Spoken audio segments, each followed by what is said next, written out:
আয়াত ওটাই যেটা সবাই প্রায় জানে, আমি শুধু ভাবাবো একটু। আমার নিজের কোনো বুজুর্গি নেই, নিজের কোনো এলমের যোগ্যতা নেই, তবু আমি আশাবাদী ইনশাআল্লাহ অনুবাদ করার ক্ষেত্রে, হাদিসের প্রয়োগের ক্ষেত্রে একটা শব্দের 19-20 করব না ইনশাআল্লাহ।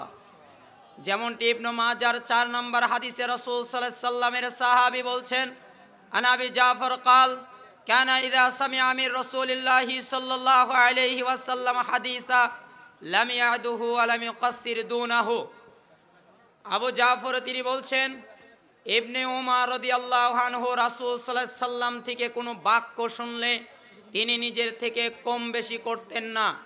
যেভাবে বাক্য এসেছে, যেভাবে হাদিসে এসেছে, একই বাক্যে একই শব্দে একই বুঝে তিনি জাতির সামনে বলে দিতেন, কোনো কম বেশি করতেন না। আজকে আমার সংক্ষিপ্ত সময়ে আমি কম বেশি না করে কোরআন সুন্নায় যা আছে আপনারা যেন বুঝতে পারেন, আল্লাহ তাআলা যেন তৌফিক দান করেন। যদিও বা আমার আজকের আলোচ্য বিষয় ইত্তেবায়ে সুন্নাহ, সুন্নাহ বা ইত্তেবা শব্দের বিশ্লেষণ করতে যাব না, শুধুমাত্র পবিত্র কোরআনের কয়েকটি আয়াতের আলোকে।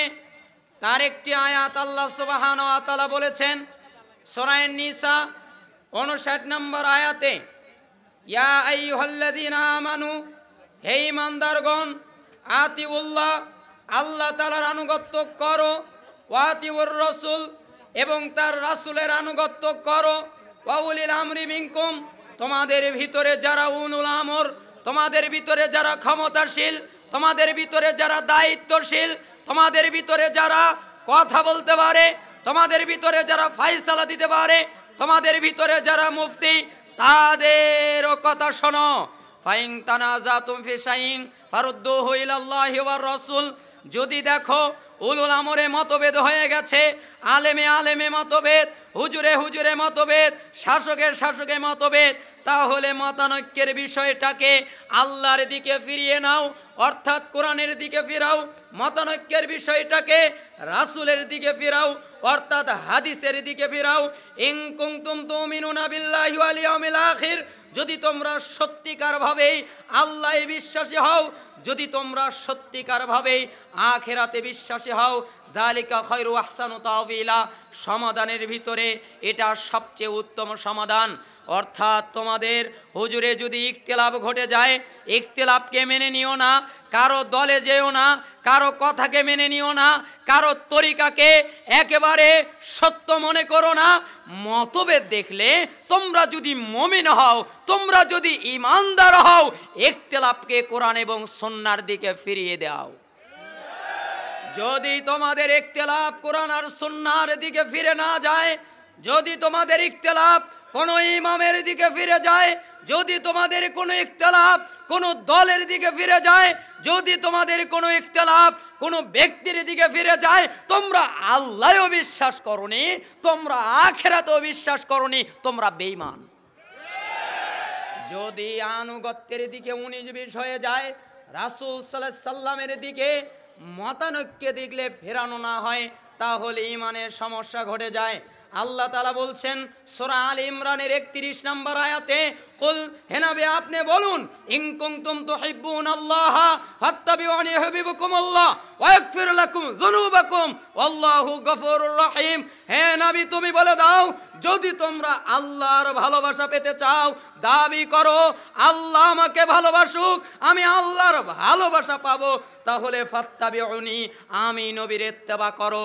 যদি আমি নবীর ইত্তেবা করো, ইউহিব্বুকুমুল্লাহ, আল্লাহ তোমাকে ভালোবাসবেন, ওয়া ইয়াগফির লাকুম যুনুবাকুম, জীবনে যত পাপ করেছো সব ক্ষমা হয়ে যাবে, কোনো পাপ থাকবে না, তোমার আমল নামা থেকে পাপগুলো সব ক্ষমা হয়ে যাবে।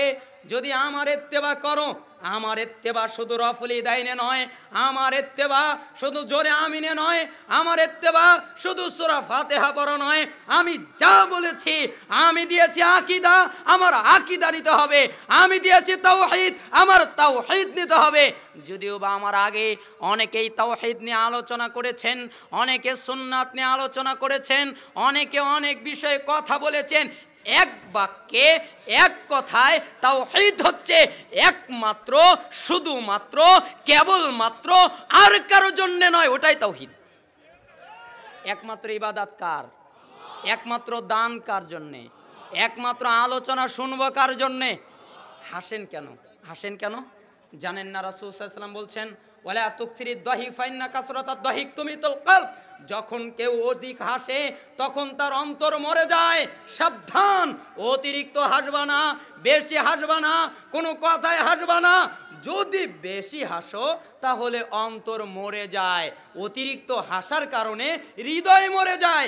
হৃদয় যখন মরে যায় তখন সে আর ভালোটা বুঝতে পারে না, তখন সে আর স্বচ্ছটা বুঝতে পারে না, তখন সে আর হকটা বুঝতে পারে না। তার হৃদয়টাই তো মরা, তাই না?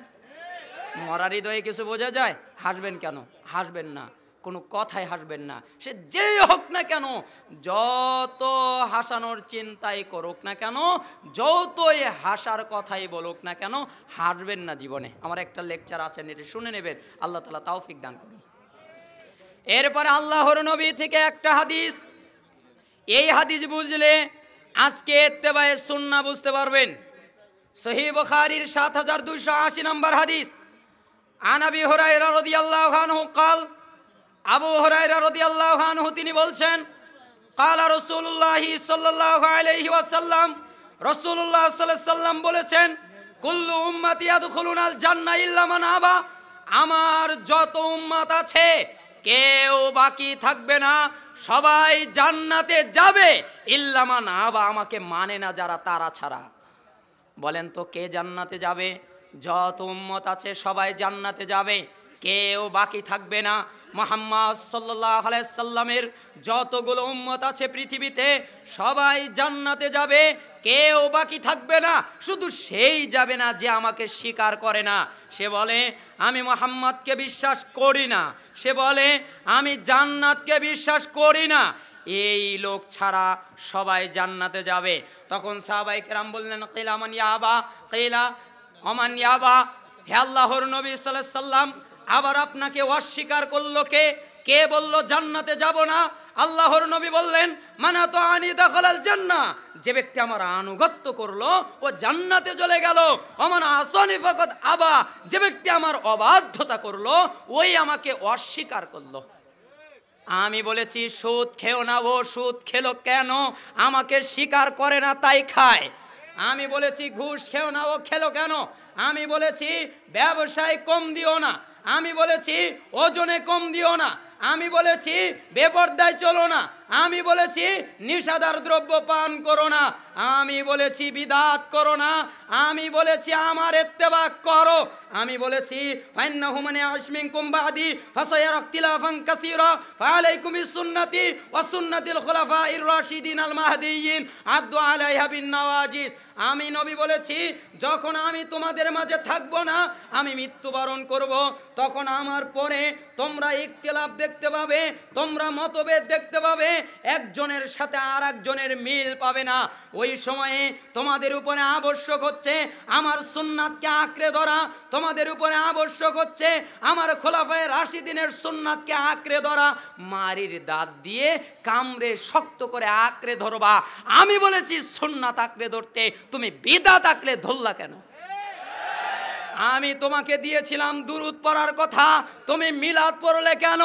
আমি তোমাকে দিয়েছিলাম আজান প্রথমে আল্লাহু আকবার, তুমি আসসালাতু আসসালামু আলাইকা ইয়া রাসূলুল্লাহ, আসসালাতু আসসালামু আলাইকা ইয়া হাবিবাল্লাহ, এটা পড়লে কেন? আমি তোমাকে বলেছিলাম ফরজ সালাতের পরে তোমরা নির্দিষ্টভাবে জিকির আছে সেটা পড়বা, নির্দিষ্ট জিকিরের পরিবর্তে তোমরা নিজেরা বানিয়ে মুনাজাত করলা কেন?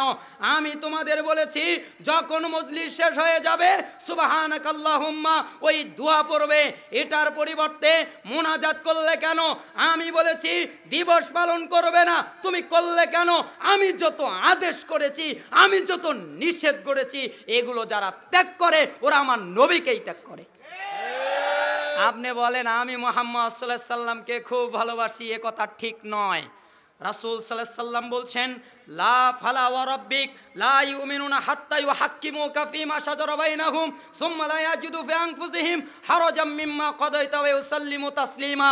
কিন্তু না, তোমার প্রতিপালকের কসম, তারা ঈমানদার হবে না যতক্ষণ পর্যন্ত তারা তাদের বিবাদের ব্যাপারে হে মুহাম্মদ সাল্লাল্লাহু আলাইহি সাল্লাম তোমাকে ফয়সালাকারী না বানানো পর্যন্ত তারা ঈমানদার হতে পারবে না। এই হাদিস সূরা নিসার 65 নম্বরে আল্লাহ তাআলা বললেন, একই এই আয়াতটা সূরা নিসার 65 নম্বরে আল্লাহ তাআলা বললেন, একই বাক্যে হাদিস এসেছে, লা ইউমিনু আহাদুকুম হাত্তা কুনা হাওয়াহু তাবান লিমা জিতু বি, তোমরা ততক্ষণ পর্যন্ত ঈমানদার হবে না যতক্ষণ পর্যন্ত তোমাদের প্রবৃত্তি আমার আনিত দিনের সামনে মাথা নত না করা পর্যন্ত ঈমানদার হবে না, বেঈমানি থাকবে। তুমি আজকে তোমার ভিতরে ঝগড়া লেগে গেছে, তুমি বিচারের জন্য কোনো নেতার কাছে যেতে পারবে না, তুমি আসবে আমি মুহাম্মদ সাল্লাল্লাহু আলাইহি সাল্লামের কাছে। আজকে তোমাকে কেউ গালি দিয়েছে, তুমি আসবে আমার কাছে। আজকে তোমার সম্পদ লুণ্ঠন করেছে, তুমি আসবে আমার কাছে। আজকে তোমার ওজনে কম দিয়েছে, তুমি আসবে আমার কাছে।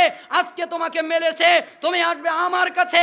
তোমার ব্যবসা, তোমার বাণিজ্য, তোমার লেনদেন, তোমার আচরণ, তোমার আমল, তোমার কাজ কারবার যত কিছু আছে আমি মুহাম্মদ সাল্লাল্লাহু আলাইহি সাল্লামের আদেশ নিষেধের আলোকে হবে।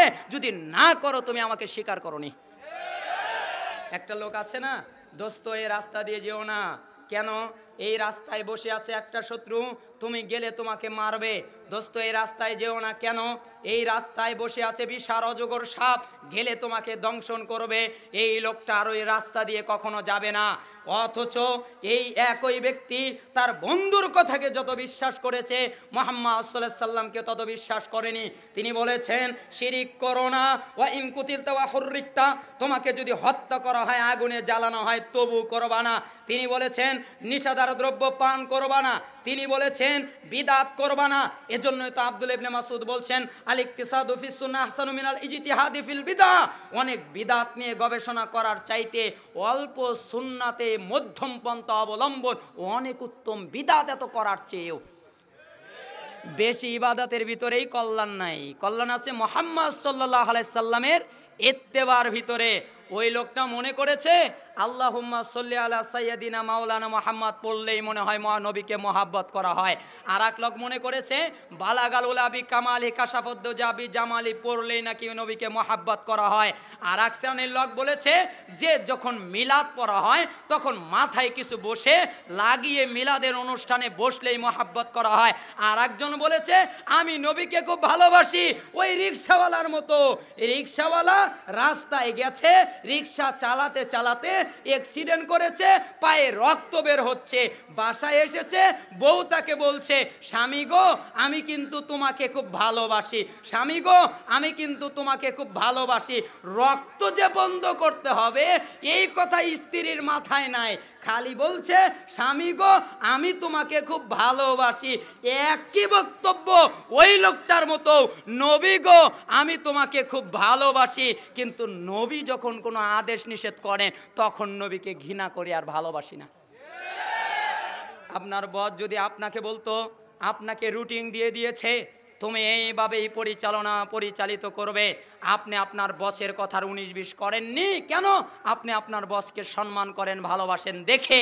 অথচ মুহাম্মদ সাল্লাল্লাহু আলাইহি সাল্লামের কত আদেশ নিচে তোয়াক্কাই নেই। আল্লাহর নবী বললেন টাকনুর নিচে কাপড় পরো, টাকনু জাহান্নামে যাবে।